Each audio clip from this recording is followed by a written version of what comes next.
Land survey resurvey. ఇది central government programme.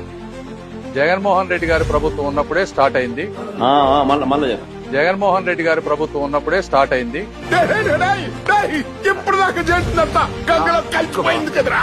వాళ్ళు survey resurvey చేశారు. 2018లో అప్పుడు తెలుగుదేశం ప్రభుత్వం ఆ రోజున అప్పుడు ఈ కార్యక్రమం మొదలు పెట్టడం జరిగింది.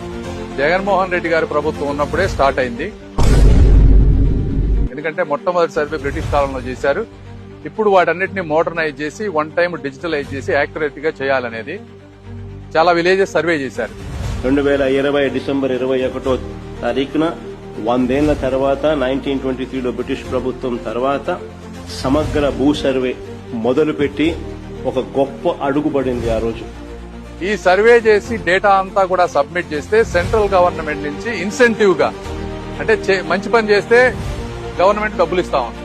మా ప్రభుత్వ హయాంలో మేము చక్కగా సర్వే చేసినందుకు దేశంలో అన్ని రాష్ట్రాల కన్నా మెరుగ్గా మేము చేశాము అని కేంద్ర ప్రభుత్వం నుంచి 400 కోట్ల రూపాయలు మాకు రాయితీ వస్తే, మేము చేసిన పని వల్ల రాయితీ వస్తే ఆ క్రెడిట్ ను తన ఖాతాలోకి వేసుకోవడానికి పడరాని పాటలు పడతా ఉన్నాడు.